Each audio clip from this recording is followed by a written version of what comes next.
예, 오늘 7월 4일 하나님의 날 주일날 하나님 메시지를 같이 나누도록 하겠습니다. 오늘 말씀의 제목은 헌신의 축복, 헌신의 축복입니다.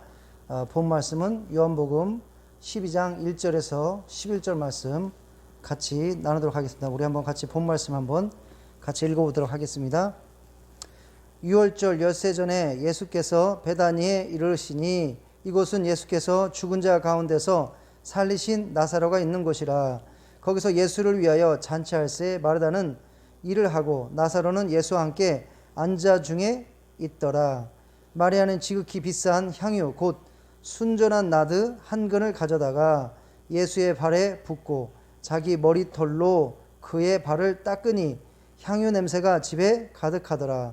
제자 중 하나로서 예수를 잡아줄 가룟 유다가 말하되 이 향유를 어찌 300데나리온에 팔아 가난한 자들에게 주지 아니하였느냐 하니 이렇게 말하면 가난한 자들을 생각함이 아니요 그는 도둑이라 돈꾀를 맞고 거기 넣는 것을 훔쳐 가미러라. 예수께서 이르시되 그를 가만두어 나의 장례할 날을 위하여 그것을 간직하게 하라. 가난한 자들은 항상 너희와 함께 있거니와 나는 항상 있지 아니하리라 하시니라. 유대인의 큰 무리가 예수께서 여기 계신 줄을 알고 오니 이는 예수만 보기 위함이 아니요 죽은 자 가운데서 살리신 나사로도 보려 함이로라. 대제사장들이 나사로까지 죽이려고 모의하니 나사로 때문에 많은 유대인이 가서 예수를 믿음이로라. 아멘. 오늘 요한복음 12장 1절부터 11절 말씀 헌신의 축복이라는 제목을 가지고 같이 하나님 말씀 나누도록 하겠습니다. 같이 잠깐 기도하고 말씀 나누도록 하겠습니다. 하나님 아버지 감사합니다. 오늘 또 이렇게 귀한 하나님 말씀 같이 나눌 수 있도록 인도하시니 감사합니다. 비록 사람이 말씀을 전하지만 아버지 오직 하나님께서 사람을 도구로 사용하여서 아버지 하나님께서 직접 생명의 말씀 우리 영혼에 참된 생명이 되는 하나님의 말씀을 양식을 생명의 양식을 전하여 주시옵소서. 이 말씀을 통해서 우리의 죄가 회개되고 우리의 삶이 변화되고 우리의 삶이 정말로 하나님께 헌신되는 하나님께서 기뻐하시는 삶으로 인도되는 그러한 말씀 될 수 있도록 하나님 도와주시옵소서. 하나님 감사합니다. 모든 말씀 사랑이 많으신 예수님의 이름으로 간절히 기도하였습니다. 아멘. 예, 오늘 헌신의 축복이란 제목을 가지고 요한복음 12장 1절부터 11절 말씀을 같이 나누도록 하겠습니다. 예. 오늘 말씀해 보니까 나사로의 누이인 마리아가 베다니에서 베다니의 문둥병자 시몬의 집에서 예수님께서 이제 그 자리에 이제 잔치가 있었고 예수님을 위한 잔치가 있었고 거기에 이제 참석하셨고 마리아가 그곳에서 예수님에게 지극히 비싼 향유, 그 순전한 나드 한 근을 가져다가 여기 오늘 본 말씀에는 예수님의 머리에 부었다고 그러는데 이 말씀이 마태복음 26장 6절에서 13절에도 있습니다. 마가복음 14장 3절부터 11절에도 있습니다. 마리아가 이 지극히 비싼 향유, 그 순전한 나드 한 근을 바로 예수님의 머리에 부은 것입니다. 예수님의 머리에 부어서 그 기름이 예수님의 머리로부터 이제 발끝까지 흘러내렸고 그랬을 때 마리아가 자신의 머리카락으로 예수님의 발을 씻는 그 일이 그 사건이 그러한 일이 지금 이 말씀에 나타나고 있는 것입니다. 이 말씀은 아까도 말씀드렸다시피 마태복음 26장 6절에서 13절, 마가복음 14장 3절에서 11절에도 이 말씀이 있습니다.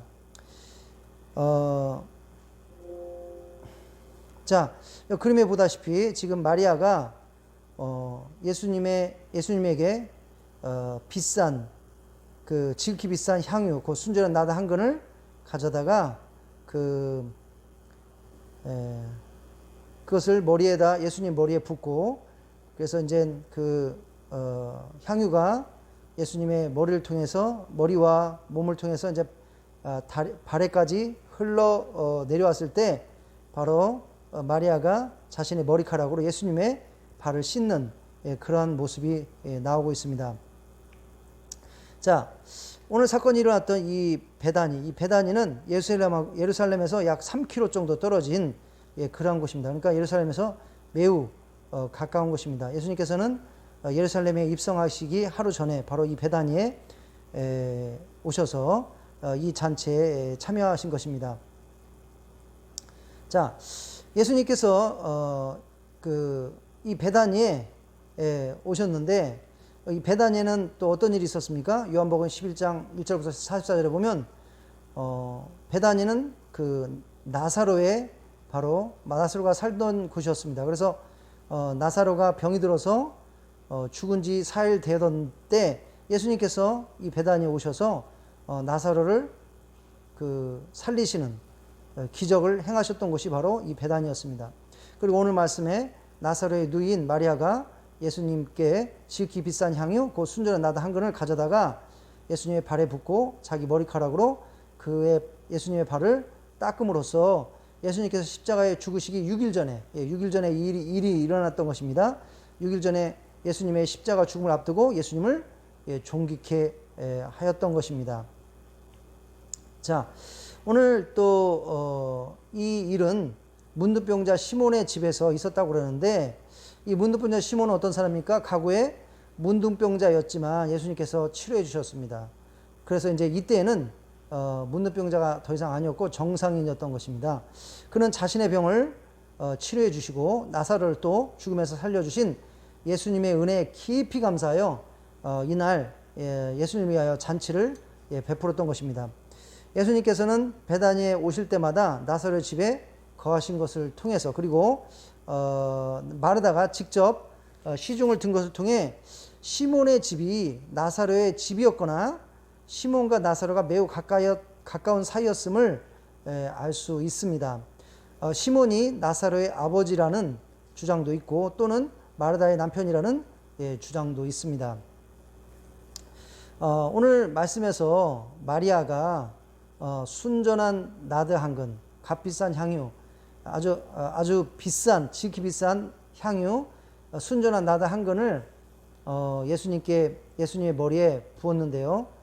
이 순전한 나드 한 근의 가격이 얼마인지 보겠습니다. 이 순전한 나드 한 근의 가격은 300데나리온, 한 근은 약 340g 정도 된답니다. 그리고 이것의 가격은 300데나리온.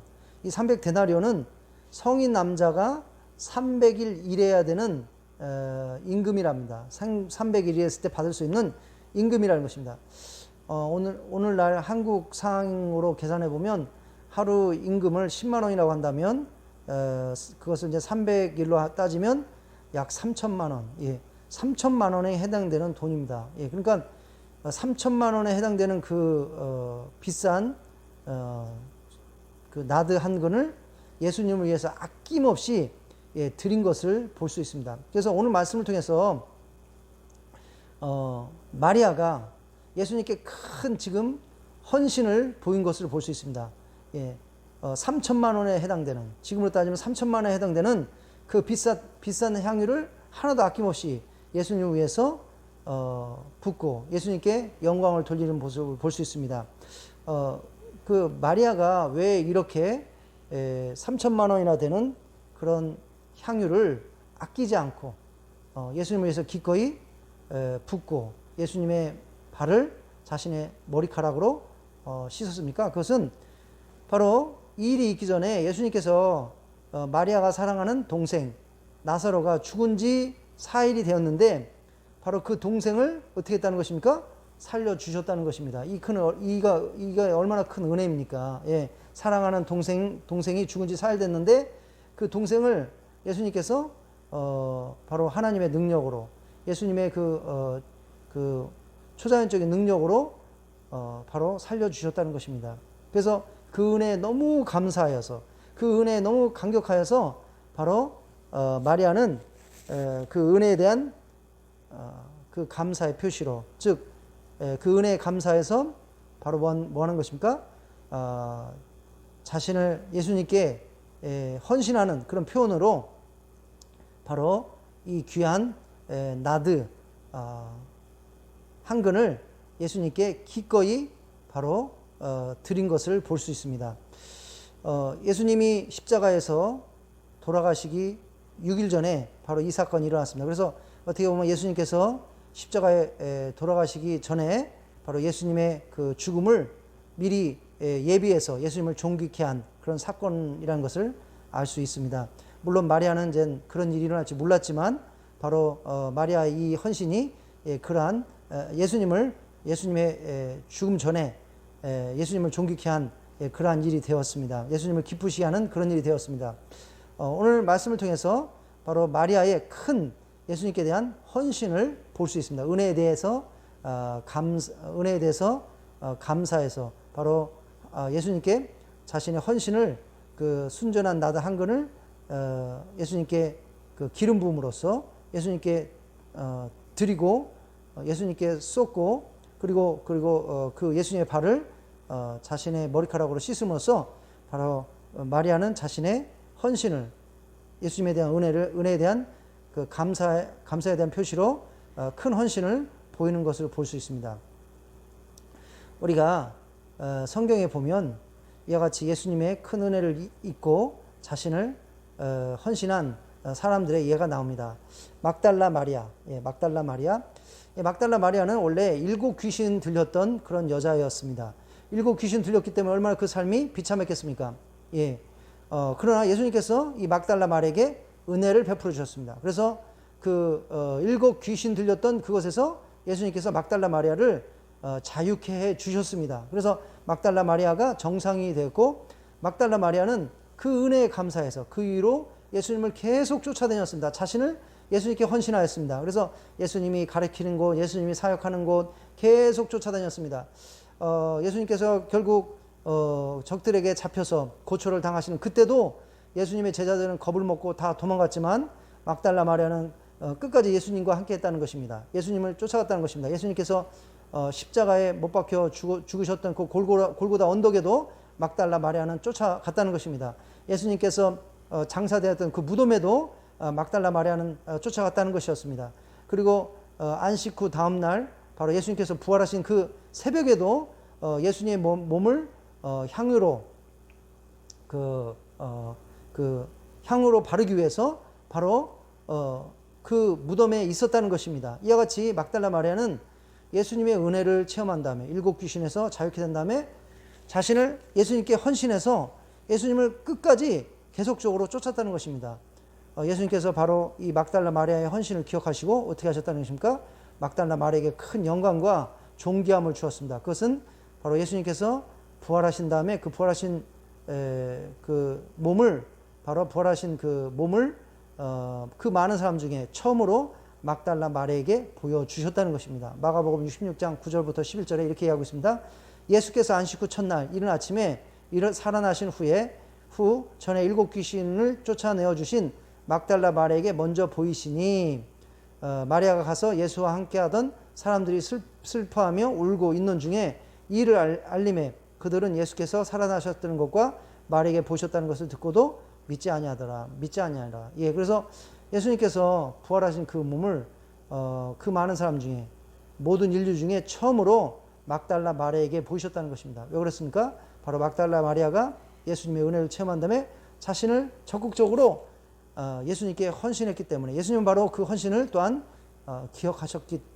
기억하셔서 마리아에게 이러한 큰 영광을 주셨다는 것입니다.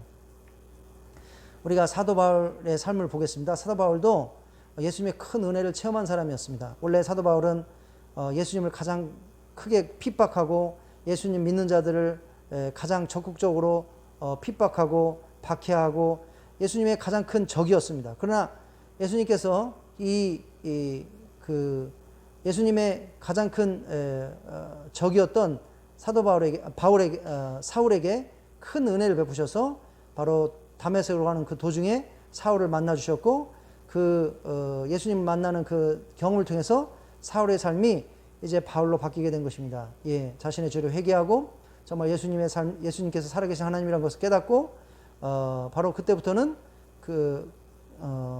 자신의 삶을 예수님께 적극적으로 헌신했다는 것입니다. 그래서 수차례에 거친 선교 여행을 통해서 소아시아와 유럽까지 복음을 전하는 그러한 삶을 살았다는 것입니다. 디모데전서 1장 12절에서 17절을 보면 사도 바울의 고백이 나옵니다. 나를 능하게 하신 그리스도 예수 우리 주께 내가 감사함은 나를 충성되이 여겨 내게 직분을 맡기심이니 내가 전에는 비방자요 박해자요 폭행자였으나 도리어 긍휼을 입은 것은 내가 믿지 아니할 때 알지 못하고 행하였음이라. 우리 주의 은혜가 그리스도 예수 안에 있는 믿음과 사랑과 함께 넘치도록 풍성하였도다. 미쁘다. 모든 사람이 받을 만한 이 말이요 그리스도 예수께서 죄인을 구원하시려고 세상에 임하셨다 하였도다. 죄인 중에 내게 계순이라. 그러나 내가 긍휼을 입은 까닭은 예수 그리스도께서 내게 먼저 일체 오래 참으심을 보이사 후에 주를 믿어 영생 얻는 자들에게 본이 되게 하려 하심이라. 영원하신 왕 곧 썩지 아니하고 보이지 아니하고 홀로 하나이신 하나님께 존귀와 영광이 영원 무궁하도록 있을지어다. 아멘. 여기서 사도 바울 선생님께서 고백한 것처럼 자신은 바로 죄인 중에 괴수였다는 것입니다. 그러나 예수님께서 그러한 죄인 중에 괴수인 자기를 용서해 주시고 자신을 만나 주시고 또 자신을 바로 그분의 종으로 귀한 종으로 삼아 주신 그 은혜에 감사해서 그 은혜에 감격해서 자신의 삶을 예수님께 적극적으로 헌신한다고 지금 고백하는 것을 볼 수 있습니다.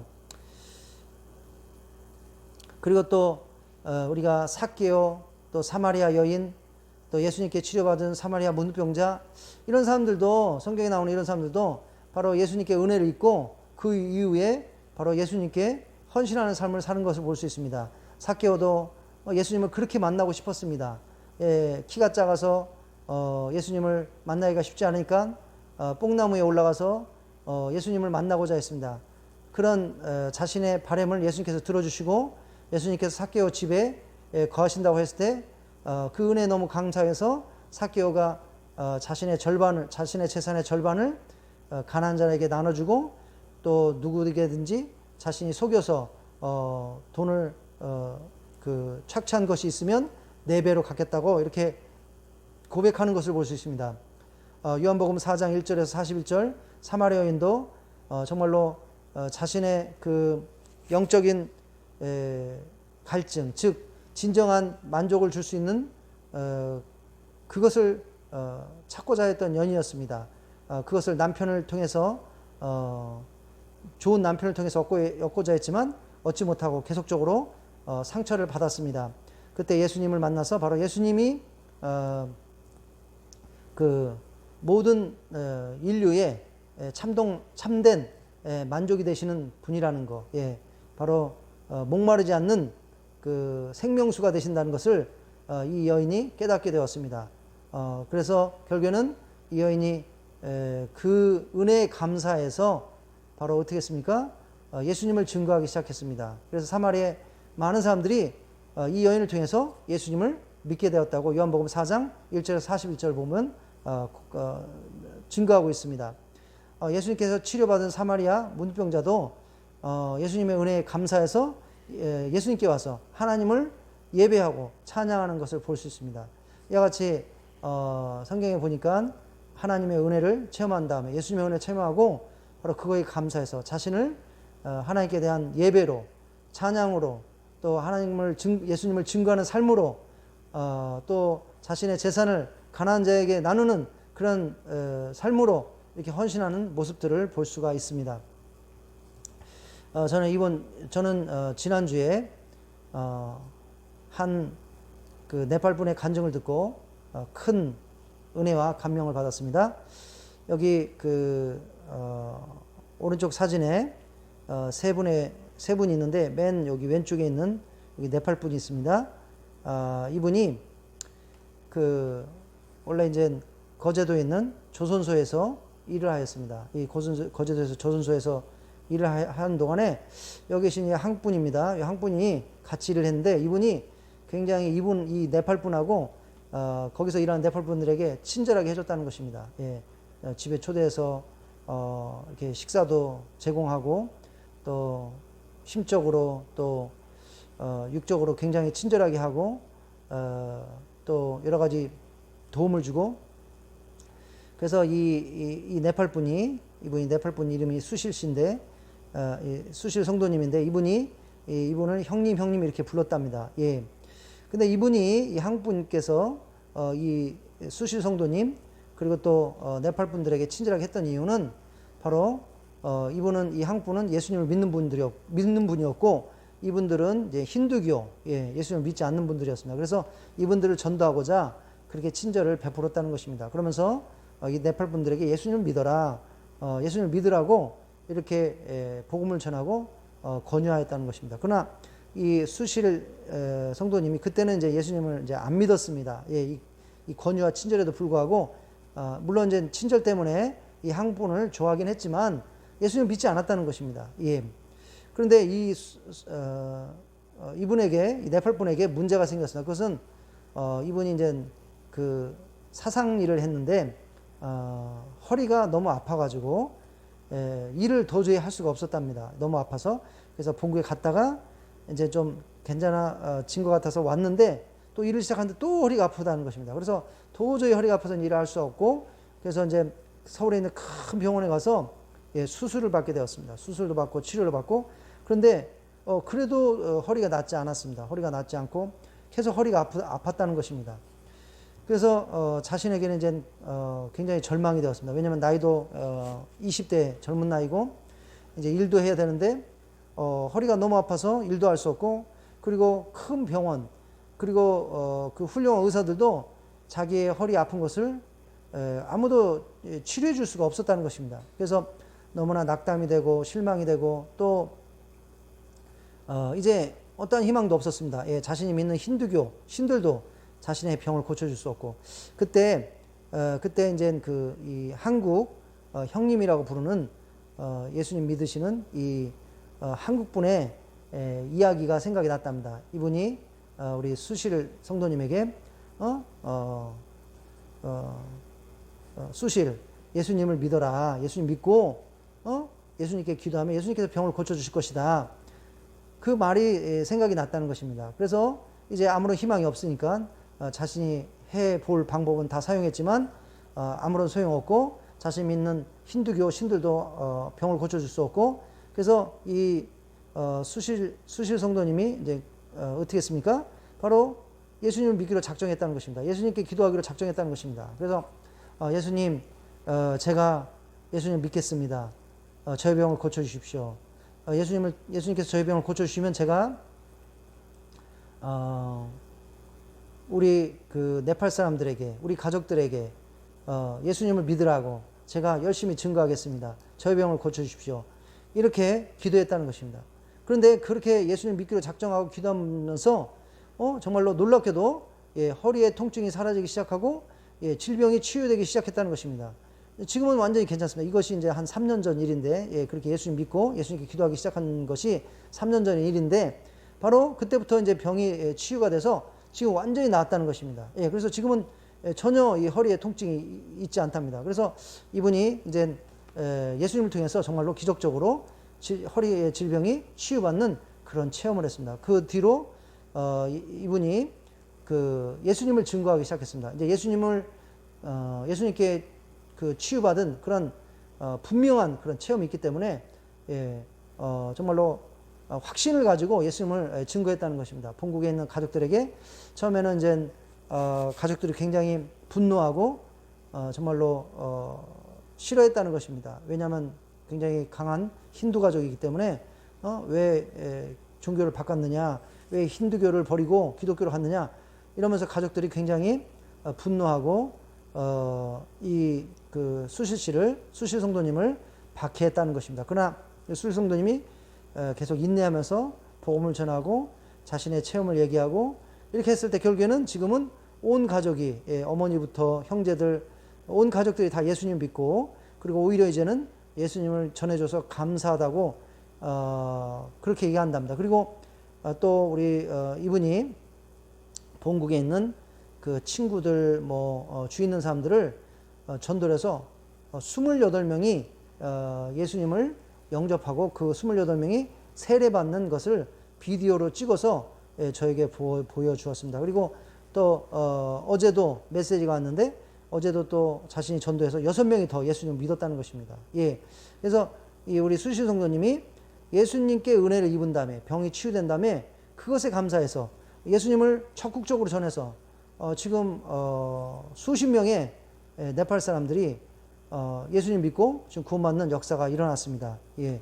우리도 이와 같이 정말로 예수님의 은혜를 체험한 사람으로서 우리의 삶을 하나님 기뻐하신 일에 헌신해야 될 줄로 믿습니다. 우리가 성경을 보면 바로 우리 예수님께서는 우리에게 바로 헌신의 최고의 모범을 보여주셨습니다. 바로 예수님은 정말 모든 것을 하나님을 뜻을 위해서 바로 헌신하신 바로 그러한 분이신 것입니다. 우리는 예수님의 헌신이 없었다면 다 죄로 인해서 지옥에서 영원토록 멸망받고 고통받아야 되지만 예수님께서 하나님의 뜻에 순종해서 자신을 헌신했기 때문에 바로 우리는 우리의 죄를 용서받고 영원히 구원받을 수 있는 그 길이 열렸다는 것입니다. 빌립보서 2장 5절부터 11절을 보니까 너희 안에 이 마음을 품으라. 곧 그리스도 예수의 마음이니 그는 근본 하나님의 본체시나 하나님과 동등됨을 취할 것을 여기지 아니하시고 오히려 자기를 비워 종의 형체를 가지사 사람들같이 되셨고 사람의 모양으로 나타나사 자기를 낮추시고 죽기까지 복종하셨으니 그 십자가에서 죽으심이라. 이러므로 하나님이 그를 지극히 높여 모든 이름 위에 뛰어난 이름을 주사 하늘에 있는 자들과 땅에 있는 자들과 땅 아래에 있는 자들과 모든 무릎을 예수의 이름에 꿇게 하시고 모든 입으로 예수 그리스도를 주라 시인하여 하나님 아버지께 영광을 돌리게 하셨느니라. 그렇습니다. 예수님께서는 바로 모든 인류가 죄로부터 용서받고 지옥에 가지 않고 천국에 가기를 원하시는 그 하나님의 뜻에 철저하게 순종하셔서 하늘의 모든 영광을 버리시고 이 땅에 정말 비천한 인간의 모습으로 오시고 이 땅에서 여러 가지 질고를 당하시고 고통을 당하시고 결국에는 자신의 몸을 완전히 헌신하시사 십자가에서 희생하시고 그것을 통해서 우리가 죄를 용서받고 구원받을 수 있는 그 길을 열어놓으셨습니다. 바로 예수님은 우리에게 최고의 헌신의 모범을 보여주셨다는 것입니다. 자,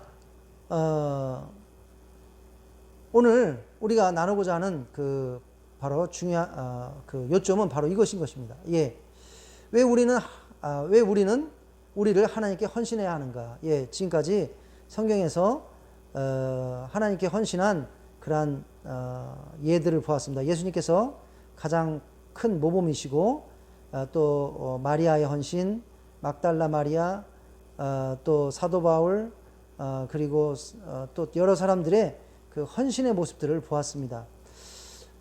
성경에서 이와 같이 우리에게 헌신을 얘기하고 있습니다.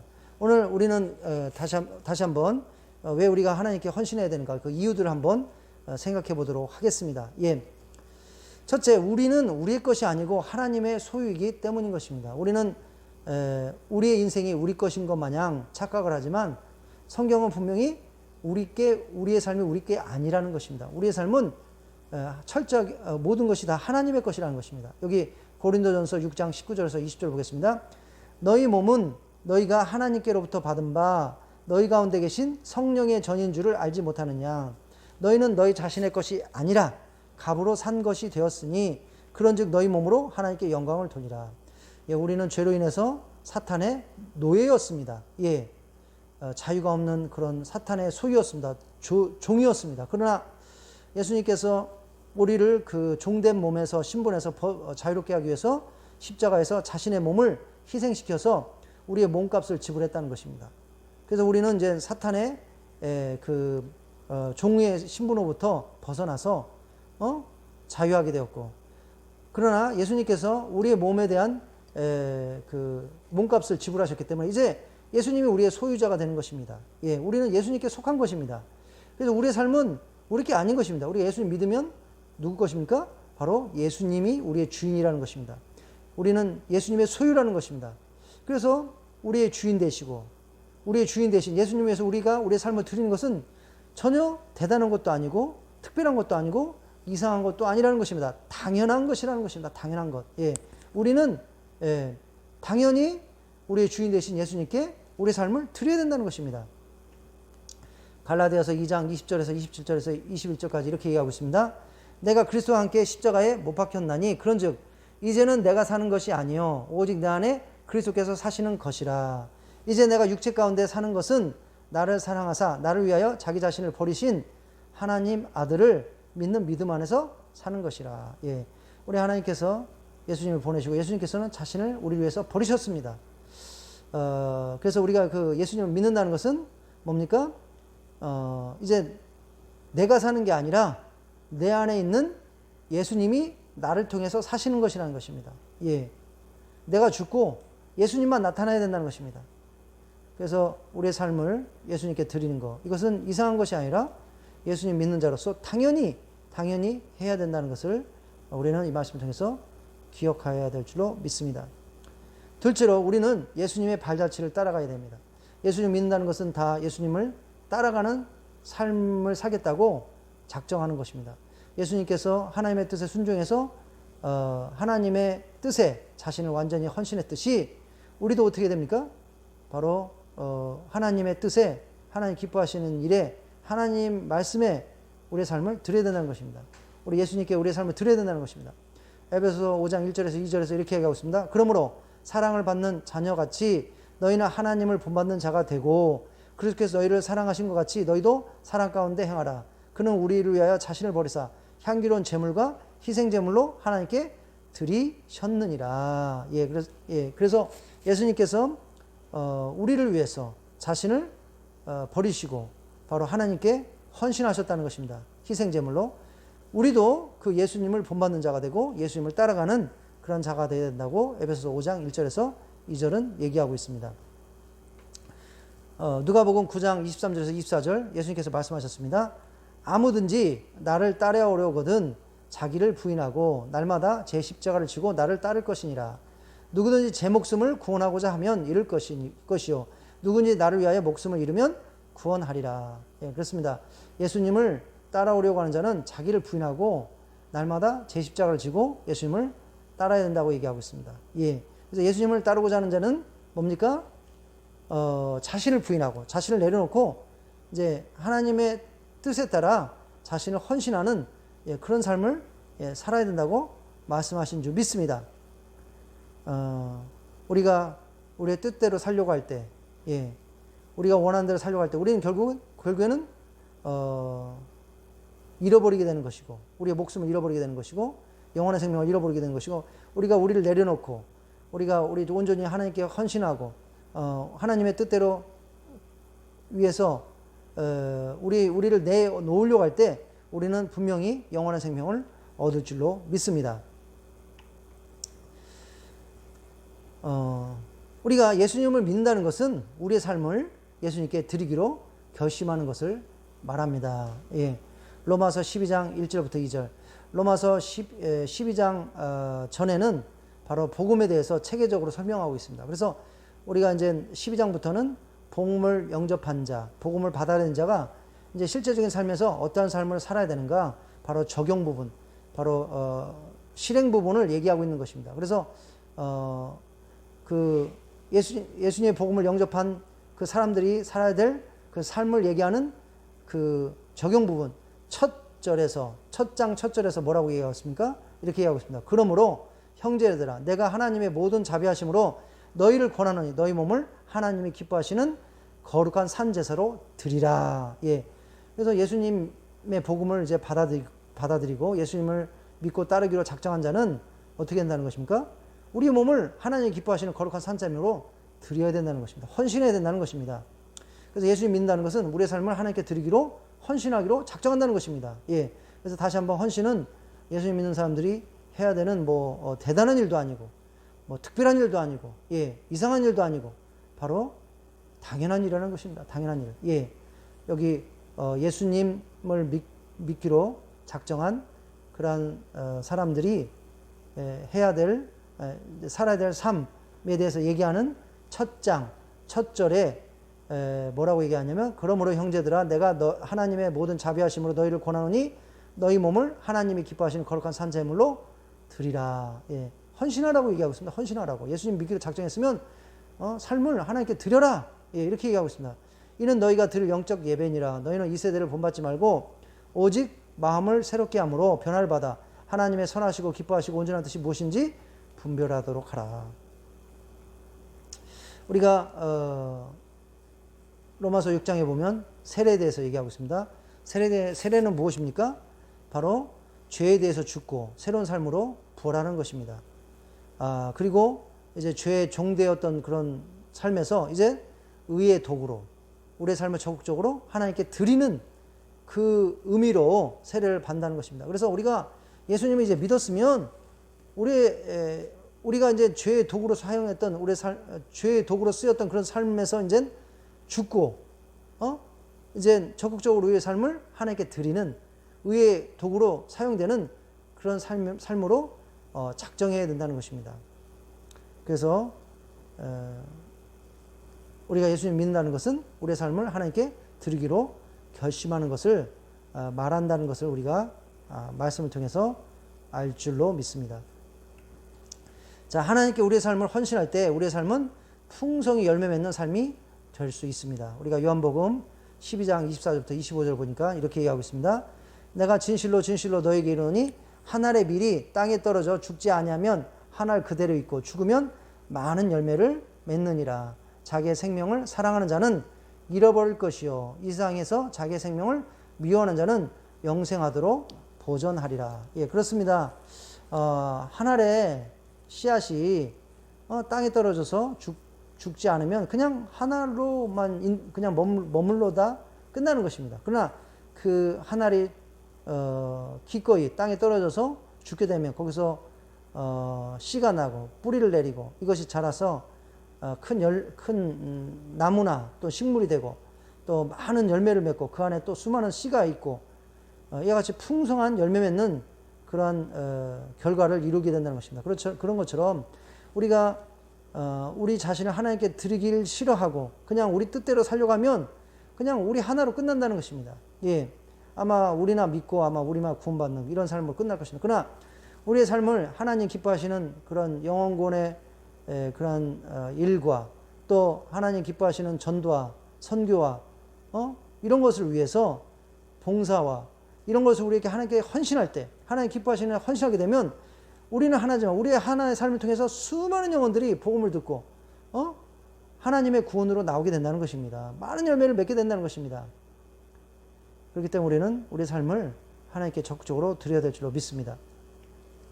또한 우리가 하나님께 헌신하는 삶을 살 때 우리는 영원한 천국에서 큰 상급을 또 받을 수 있다는 것입니다. 우리가 헌신하지 않으면 이제 천국에 가서 상급이 없다는 것입니다. 예. 마가복음 10장 29절 30절에서 이렇게 얘기하고 있습니다. 예수께서 이르시되 내가 진실로 너에게 이르노니 나 복음을 위하여 집이나 형제나 자매나 어머니나 아버지나 자식이나 전토를 벌인 자는 현세에 있어 집과 형제와 자매와 어머니와 자식과 전토를 100배나 받되 박해를 겸하여 받고 내세 영생을 받지 못할 자가 없느니라. 예, 예수님께서 약속하셨습니다. 예, 예수님의 예수님을 위하여 또 예수님의 복음을 위하여 예수님 기뻐하시는 일을 위하여 자신의 삶과 또 자신의 소유와 또 가족들을 포기하고 자신을 헌신한 사람들은 이 땅에서도 예수님께서 갚아주시지만 저 영원한 천국에서 큰 상급을 받는다는 것입니다. 예, 그래서 우리는 이 약속을 믿고 우리의 삶을 적극적으로 하나님께 헌신해야 될 줄 믿습니다. 예, 헌신하는 것은 잃어버리는 것이 아니요 또는 뭐 큰 정말로 고생을 하는 것이 아니요 바로 결국에는 이 땅에서 풍성히 열매 맺는 삶을 사는 것이고 그리고 저 천국의 큰 상급을 준비하는 아주 지혜롭고 또 귀한 그런 삶이라는 것입니다. 그리고 또한 우리가 하나님께 헌신해야 되는 이유는 하나님께 우리의 삶을 헌신할 때 우리는 죄악된 삶에서 벗어나서 거룩한 삶을 살 수 있다는 것입니다. 예. 여기 마태복음 12장 43절에서 45절 보니까 더러운 귀신이 사람에게 나갔을 때 물 없는 곳으로 다니며 쉬기를 구하되 쉴 것을 얻지 못하고 이에 이르되 내가 나온 내 집으로 돌아가리라 하고 와보니 그 집은 비고 청소되고 수리되었거늘 이에 가서 저보다 더 악한 귀신 7을 데리고 들어가서 거하니 그 사람의 나중 형편이 전보다 더욱 심하게 되느니라. 이 악한 세대가 또한 이렇게 되리라. 예. 그래서 어떤 사람이 귀신에 들렸습니다. 근데 이제 하나님 은혜로 그 귀신이 쫓겨나고 그 사람이 귀신에서 자유하게 되었습니다. 예. 바로 이렇게 귀신에게 자유하게 되었다는 것은 바로 이제 예수님 믿고 구원받았다는 것입니다. 예. 그 다음에 우리는 어떻게 해야 됩니까? 그 다음에 우리는 우리의 삶을 바로 하나님이 주인 되도록, 하나님이 우리를 채우시도록, 우리는 하나님께 드려야 된다는 것입니다. 성령님 충만하도록 우리가 우리의 삶을 기도와 말씀으로 드려야 된다는 것입니다. 하나님을 찾는 일에 드려야 되는 것입니다. 또 하나님 기뻐하시는 전도와 선교와 이런 일에 우리의 삶을 적극적으로 드려야 된다는 것입니다. 하나님의 일로 우리의 삶을 드려야 된다는 것입니다. 또 하나님께 예배드리고 또 하나님께 하나님을 섬기고 봉사하는 일에 우리의 삶을 드려야 된다는 것입니다. 이렇게 우리의 삶을 드리지 않으면, 예수님 믿었는데 우리의 삶을 하나님께 드리지 않으면 사탄, 악한 마귀, 귀신들이 바로 기회를 잡는다는 것입니다. 기회를 잡고 우리에게 들어와서 여기 보니까 그 나갔던 귀신이 다른 곳을 찾다가 없어서 다시 들어와서 보니까 이 사람이 청소는 돼 있는데 아무 것으로도 채워지지 않았다는 것입니다. 이 사람이 하나님께 헌신되지 않았다는 것입니다. 예. 하나님께 자신의 삶을 드리지 않는다는 것입니다. 그러니까 그 귀신이 어떻게 했습니까? 기회를 잡고 자기뿐이 아니라 7귀신을 더 악한 7귀신을 데려가서 이 사람의 형편이 전부 다 더욱 심하게 되었다는 것입니다. 우리가 하나님께 드리지 않으면 귀신이, 악한 영들이 틈을 타고 우리를 죄악된 삶으로 유혹한다는 것입니다. 그리고 그거 넘어진다는 것입니다. 그렇기 때문에 우리가 적극적으로 하나님께 우리의 삶을 헌신해야 될 점에서, 우리가 하나님께 헌신할 때 악한 영들은 우리에게 틈을 기회를 잡을 수 없는 것입니다. 우리가 다윗을 보면 다윗이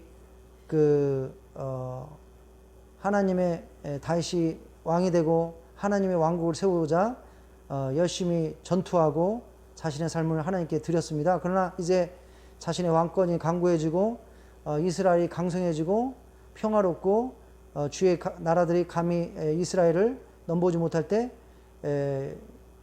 다윗이 나태해지고 자신의 삶을 더 이상 하나님께 드리지 않고 어떻게 했습니까? 자기의 부하들을 전쟁에 보내고 자기는 왕궁에서 늦게까지 잠을 자고 헌신하는 일을 멈췄습니다. 이럴 때 바로 악한 영이 바로 틈을 탄 것입니다.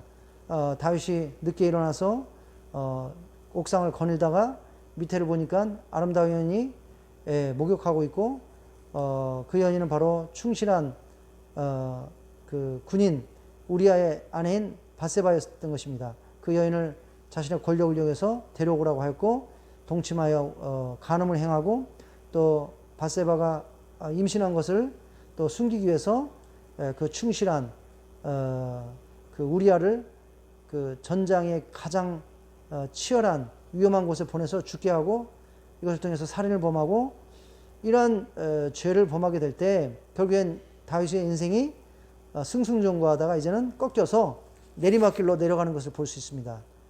바세바 사이에 낳은 아기가 죽고 그리고 반란을 일으키는 무리들이 생기고 심지어는 자신의 아들은 압살롬마저 자기를 죽이고 왕권을 뺏겠다고 반란을 일으키고 그것을 피해서 왕궁을 떠나고 또 환란을 당하는 그런 상황에 처하게 됩니다. 이것이 무엇입니까? 자신을 하나님께 드리는 것을 그래서 하나님의 일을 하는 것을 멈추게 되었을 때 바로 악한 영이 틈을 탄 것입니다. 전에 뉴욕에서 마약 중독자를 돌보시는 어떤 한국 목사님의 간증을 들었습니다. 이 간증이 참 저에게 은혜가 되었습니다. 이 목사님의 간증에 하면 이 목사님이 이제 한국에서 미국으로 가신 다음에 거기서 이제 사업을 했답니다. 이제 사업을 하다가 사업이 좀 잘 안 됐습니다. 그래가지고 결국에는 노숙자가 되었고 또 이분이 그 마약을 이제 그 하게 되어서 또 자신의 삶이 굉장히 피폐되고 마약 중독자가 되고 노숙자로 지내면서 굉장히 어려운 시간이 있었습니다. 그러나 하나님의 은혜로 이분이 그 예수님을 만나게 되었고 또 예수님의 은혜로 결국에는 마약 중독에서 벗어나고 또한 자신의 삶도 나아지고 결국에는 또 신학을 하고 하나님을 섬기는 목회자가 되었다는 것입니다. 그랬을 때 이 사람이 이분이 뭐 다른 여러 가지 좀 안정적이고 평안한 그리고 좀 더 편한 그러한 사역을 할 수 있었는데, 이분은 이제 어떤 사역을 하였냐면 자신처럼 마약에 중독돼서 고통을 받는 이런 마약 중독자들, 이런 홈리스들, 노숙자들을 돌보는 이런 사역을 했다는 것입니다. 노숙자도 돌보기가 힘든데 마약에 중독된 노숙자들 얼마나 위험하고 정말로 힘들겠습니까? 이 사역을 하는 것을. 그래서 KBS에서 이 목사님의 삶을 그 다큐멘터리로 찍어가지고 촬영하는 것을 보았습니다. 촬영해서 결국엔 이제 텔레비전에 이분의 삶을 이렇게 보여주었습니다. 그 도중에 이제 기자가 목사님에게 질문합니다. 목사님, 이 마약 중독자, 노숙자들을 돌보는 게 힘들지 않습니까? 이게 굉장히 어렵고 힘드실 것 같은데 왜 이 일을 하시게 되었습니까? 이렇게 이제 질문하게 되었습니다. 그때 이 목사님께서 뭐라고 얘기하셨냐면요. 물론 힘듭니다. 그러나 제가 만약에 이 마약 중독자를 지금 돌보지 않는다면, 제가 이 사역을 하지 않는다면 저는 아마 다시 이 마약 중독으로 돌아갈 것입니다. 제가 이 마약 중독자들 돌보면서 바쁘고 힘들고 또 피곤하지만 이 사역에 몰두하기 때문에 제가 그런 유혹을 이길 수 있습니다. 마약의 유혹을 이제 이길 수 있는 것입니다. 이렇게 간증하는 모습을 들었습니다. 그래서 오히려 이 마약 중독자들을 돌보는 것이 자신에게 축복이다. 이렇게 헌신하는 것이 자신에게 축복이다. 이렇게 간증하는 간증을 들으면서 제가 참 은혜가 되었습니다. 이 목사님이 한 말씀이 맞는 줄 믿습니다. 우리가 하나님께 드리는 것은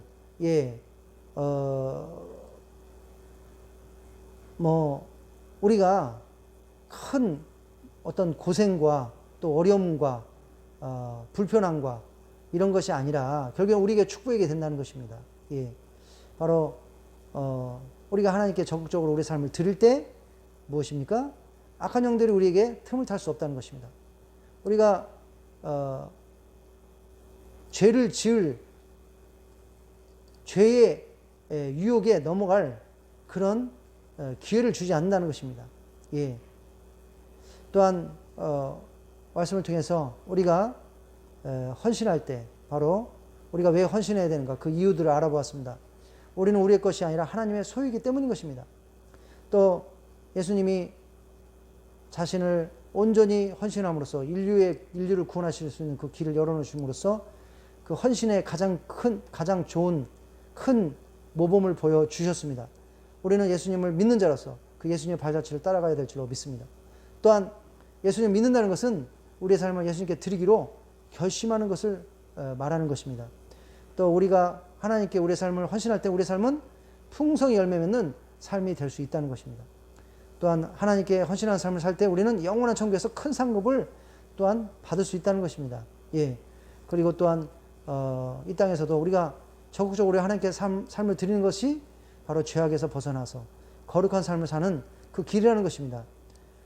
그래서 결론적으로 우리가 하나님께 드리는 삶은 바로 불편함이나 고생이나 또는 잃어버리는 뭔가를 크게 상실하는 것이 아니라 바로 우리에게 큰 축복이 된다는 것을 말씀을 통해 알 수 있을 줄 믿습니다. 오늘 마리아가 예수님의 큰 은혜를 체험하고 나사로를 살려주신 그 은혜를 기억하고 바로 예수님께 큰 헌신을 하였습니다. 바로 값비싼 항유 순한 나드 한 근을 예수님께 아낌없이 부음으로써 예수님의 그 죽음 전에 십자가의 그 죽음 전에 예수님을 존귀케 하였습니다. 우리도 오늘 본 말씀 기억하면서 우리는 다 예수님의 큰 은혜를 입은 사람입니다. 지옥에 갈 인생이었지만 운명이었지만 예수님께서 자신을 바로 하나님 뜻에 순종하고 헌신함으로써 우리는 죄를 용서받고 구원받을 수 있는 길이 열렸다는 것입니다. 우리가 그 은혜를 기억하고 또 이 땅에 살면서도 하나님께서 우리 예수님께서 얼마나 많은 은혜를 우리에게 부어주십니까? 우리가 그 은혜를 기억하고 우리도 마리아처럼 또 오늘 말씀에 나오는 그 여러 가지 예들처럼 하나님께 우리 삶을 적극적으로 헌신하는, 우리 예수님께 적극적으로 우리 삶을 헌신하는 그러한 삶을 살아야 될 줄로 믿습니다. 우리 이 시간에 한번 다 같이 기도하도록 하겠습니다.